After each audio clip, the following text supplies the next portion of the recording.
Good Monday morning, technically.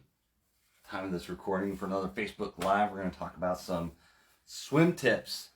As I indicated in the title, it's not always to swim just like Dory the fish. Just keep on swimming. There's a time and place for that. But we're going to talk about avoiding mono-speed swimming in your training, because it cures a lot of problems when you figure out when the right time to swim mono-speed is and when not to swim mono-speed. Because you don't, the worst thing I hate to see people do is just get in the pool and you just swim distance, and more distance. And then you come out and you wonder why you're not getting faster, or you're bored with the swims, or you're starting to dread the swim because it's just boring and just takes forever. So we're going to go over some tips on how to avoid mono-speed swimming. If you don't go faster, you won't get faster. You might get faster over time if you just do distance, and maybe you gain some more strength. Maybe you don't gain efficiency necessarily. So incrementally, you'll get a little bit faster, but you can kind of expedite the process by doing speed work in the pool. So have some good speed workouts in the pool, because if you don't go faster, you're not going to get faster quickly. So remember that one. So go fast once in a while to get faster. But on the other side of it, you know, mono speed, people think of just kind of setting a speed and you're just swimming forever. On the other side of that, don't just try to swim as fast as you can all the time.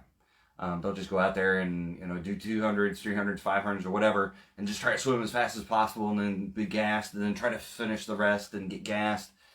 There's the right time to go fast. There's the right time to go slow. There's the right time to do tempo. So don't go too slow, don't go the same speed all the time, and don't go too fast. Because if you swim all your workouts as fast as you can, similar to biking and running as fast as you can all the time, you're going to either burn yourself out or get injured or do other things. So don't go fast all the time. There are the proper times for doing mono-speed swimming. So if you're doing long swim workouts where you got some 400s in there, 300s, 500s, 1000s, whatever, and it's just like running and biking. Sometimes you just want some nice cruise speed intervals to work on muscular endurance over time. So you're expanding your capacity to be able to do whatever you want to do over long periods of time. So there is the right time to do some mono-speed swimming. But the key is you want to vary your workouts. So typically what I like to see is there's a day that's just kind of long distance stuff. It's more mono-speed, maybe a workout where it's tempo speed work. Maybe a workout where it's some speed work, and then maybe a workout where it's just a lot of drills to work on form. So if you vary your workouts during the week, through the weeks, through the months, you kind of stave off that boredom of just going in the pool and swimming distance. You could throw in some drills in there to break it up, and throw in some different breathing techniques to break it up. Some speed work over 500 yards or meters, break it up. So if you have varied workouts, this is very near and dear to my heart with my athletes and myself. I don't like to see people get bored in the water, and I have intent for every workout. So if you have different workouts with different intent and it's varied workouts, it helps keep people from getting extremely bored in the workout, and it helps you be productive and efficient on getting things out of the workout that you want.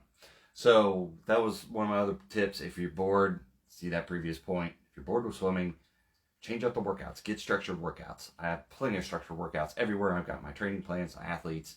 I believe I posted some out there just on the internet and Facebook and everything. So find a workout to do in swimming and change it up a little bit if you're bored. Another thing you can want to look at is if you get in there and you're just like, no matter what I do, I can't get faster. I might get slower, but I just can't. I try to go faster and I can't get faster. Get a swim analysis done. I've done them for plenty of my athletes. Just video yourself, send it to, even if you don't want to pay for it or with a coach or whatever, just go send it to somebody and say, hey, can you look at my form and give me some tips?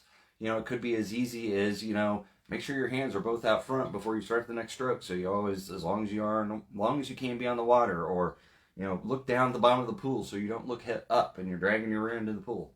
A simple couple tweaks could be the difference between getting frustrated with your swim and actually making some progress. So have somebody else check it out.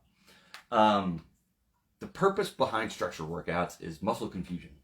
So if you think about, and when I first was introduced to this back in high school when we were doing strength training for football, you know, if you do the same workouts and you do the same weights week after week after week, you're not really going to change. You're not really going to adapt. So one week you do one set of exercises. Next week you hit the same muscle groups, but you're doing different types of workouts. Maybe box jumps instead of squats. You know, you're hitting them with a different intensity. You're hitting them with a different, you know, maybe you're doing diagonal lunges or something like that. So you're hitting the muscles from different angles and stuff. So the more you can confuse your muscles and not allow them to get used to what you're doing, you're going to force them to adapt and be able to adapt quickly to different movements and different stuff. So the same with swimming, same with the intent of the workout, speed workout, drills, using paddles, using fins, using buoys and other things, forces your muscles to think about and being used in different ways, and then kind of forcing them to, hey, we need to recover and we need to adapt to be able to do these workouts. So muscle confusion is an adaptation. Another key in my workouts I like to put out there is changing up the breathing count. Especially if you're out there and you're breathing every stroke, but you want to do bilateral and you want to get, you know, my sweet spot is 3 strokes. And then I do breathing. So I'm a bilateral breather. I couldn't do 4 because that was just too much. I was out of wind. And every stroke on the right side, my form is not good after a couple hundred yards or meters, and I just kind of fall apart, and coming out of the water, it just gets ugly. So 3 is kind of the sweet spot for me. So play around with your breath count and your stroke count.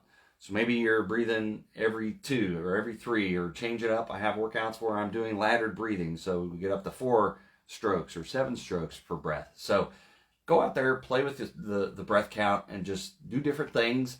And that's an easy way to get your aerobic capacity up. You know, if you're kind of going a little bit hypoxic, you know, don't pass out in the pool. We're not promoting that. But if you're getting, you know, doing 25s or 50s or something like that, and you're doing every 5 strokes for a breath, that will help kind of also force that adaptation as far as your cardiovascular system. So think about your breathing count.